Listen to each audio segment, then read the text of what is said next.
हम इतनी बड़ी दुनिया में रहते हैं जहाँ की पॉपुलेशन आज लगभग 8 अरब हो चुकी है, यानी 8 अरब आबादी का पेट भी भरना है। लेकिन कभी आपने सोचा है कि दुनिया में कितने ऐसे देश हैं जो खुद का अनाज उगाते हैं? लगभग सभी। लेकिन वो अनाज उनके लिए काफी होता भी है। दरअसल दुनिया में ऐसे कई देश हैं जहाँ के एटमॉस्फेयर और जमीन को देखते हुए वहाँ कुछ उगा पाना लगभग नामुमकिन सा हो जाता है। ऐसे में भारत जैसे देशों पर आसपास के देश अनाज के लिए डिपेंडेंट होते हैं। लेकिन आज ऐसे हालात हो चुके हैं कि लगभग पूरी दुनिया में राइस क्राइसिस होने लगा है। क्या है पूरा मामला, आइए जानते हैं।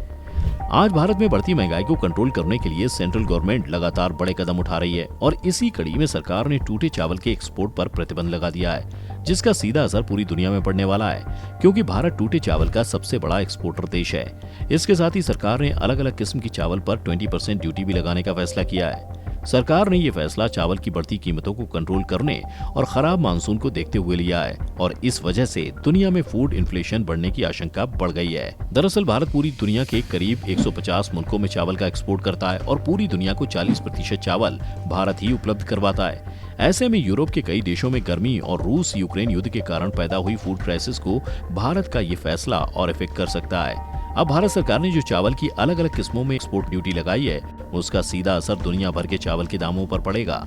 इतना ही नहीं, भारत के टूटे चावल के एक्सपोर्ट पर बैन के फैसले के बाद थाईलैंड और वियतनाम जैसे देशों पर चावल के एक्सपोर्ट का दबाव बढ़ेगा और टूटे चावल के एक्सपोर्ट में रोक के बाद गरीब अफ्रीकी मुल्कों में फूड क्राइसिस पैदा हो सकता है। इसके साथ ही जिस चीन से भारत का लव हेट रिलेशनशिप है, वो चीन भी भारत के टूटे चावल का एक बड़ा खरीदार है। ऐसे में वहाँ भी आने वाले दिनों में चावल की कमी हो सकती है।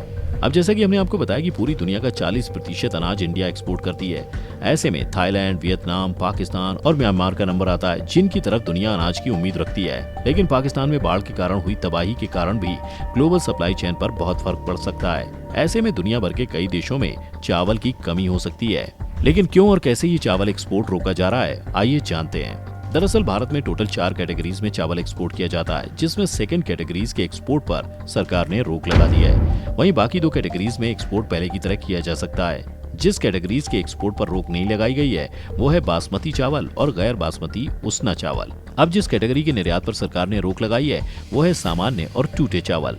सरकार ने बासमती जैसे अच्छी किस्म की चावल पर ड्यूटी नहीं बढ़ाई है। ये ड्यूटी सिर्फ सफेद और ब्राउन राइस यानी व्हाइट और ब्राउन राइस पर ही लगाई गई है। बता दें कि भारत के टोटल एक्सपोर्ट्स किए जाने वाले चावल में 60% हिस्सा व्हाइट और ब्राउन राइस का ही होता है। लेकिन सरकार ने आखिर क्यों लगाया था प्रतिबंध? इस साल भारत में खरीफ के सीजन में देश के कई हिस्सों में जैसे पश्चिम बंगाल, बिहार और उत्तर प्रदेश में इस साल बारिश बेहद कम हुई है। ऐसे में चावल की पैदावार हर साल के मुकाबले कम होगी। ऐसे में देश के लोगों के लिए चावल की कमी ना हो, इस वजह से सरकार ने टूटे चावल के एक्सपोर्ट पर रोक और सफेद और ब्राउन राइस एक्सपोर्ट पर 20% ड्यूटी लगाने का फैसला किया है। आज दुनिया के हालात ऐसे हैं कि हमारा पड़ोसी देश श्रीलंका भूख से तड़प रहा है। वहाँ 1 किलो चीनी 290 रुपए में, 1 किलो चावल 500 रुपए में और 400 ग्राम मिल्क पाउडर 790 रुपए में मिल रहा है। इतना ही नहीं, पेट्रोल के दाम 50 रुपए और डीजल के दाम 75 रुपए तक बढ़ चुके हैं। साल 1948 में आजाद होने के बाद श्रीलंका सबसे आर्थिक बदहाली से गुजर रहा है और आज चीन के कर्ज के जाल में फंसा श्रीलंका बैंकरप्ट होने के कगार पर है। लेकिन सिर्फ श्रीलंका ही नहीं, बल्कि चीन को भी इस बार बड़ी दिक्कत होने वाली है। एग्रीकल्चरल इंफॉर्मेशन नेटवर्क ने एक आर्टिकल पब्लिश किया। उसके मुताबिक साल 2021 में चाइना ने भारत से 1.1 मिलियन टन टूटे चावल को इंपोर्ट किया था और चीन इकलौता भारतीय टूटे चावल का सबसे बड़ा खरीदार है। अगर पूरी दुनिया की बात करें तो साल 2021 में भारत का total rice export record 21.5 million ton तक पहुंच गया था, जो दुनिया के top 4 exporters Thailand, Vietnam, Pakistan और यूनाइटेड स्टेट्स ऑफ अमेरिका के राइस एक्सपोर्ट से ज्यादा है।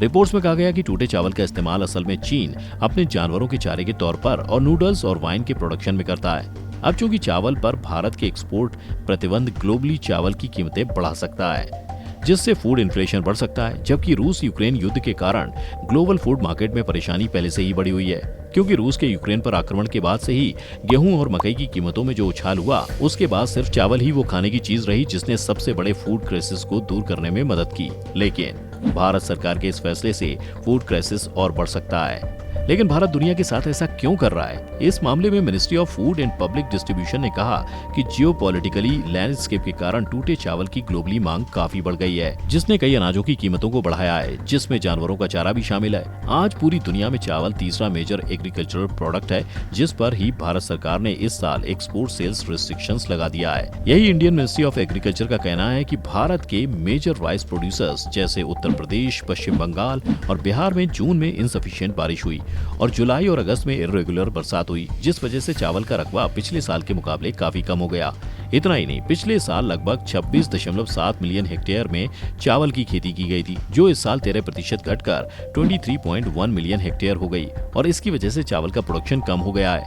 अब सरकार पहले अपने देश का पेट भरना चाहती है, लेकिन ऐसा नहीं है कि हमने दुनिया को चावल देना बिल्कुल बंद कर दिया है, बल्कि भारत ने साल 2021-22 में लगभग 9.66 अरब डॉलर की कीमत के 21.21 मिलियन टन चावल का रिकॉर्ड एक्सपोर्ट किया, जिसमें से 3.54 बिलियन डॉलर के 3.95 मिलियन टन बासमती चावल और 6.12 बिलियन डॉलर की कीमत के 17.26 मिलियन टन गैर बासमती शिपमेंट शामिल है। वहीं सरकार का प्रतिबंध सिर्फ बाकी बचे 9.83 मिलियन मीट्रिक टन में लागू होता है, जिसमें 3.89 मिलियन टन टूटे चावल शामिल हैं, जिनका एक्सपोर्ट प्रतिबंधित कर दिया गया है और 5.94 मिलियन टन गैर बासमती चावल हैं, जिनके शिपमेंट पर अब 20% चार्ज लगेगा। ये तो रही बाहर के देशों में चावल भेजने की बात, लेकिन क्या सच में भारत सरकार अपने देश को सही कीमत पर चावल उपलब्ध करवा रही है?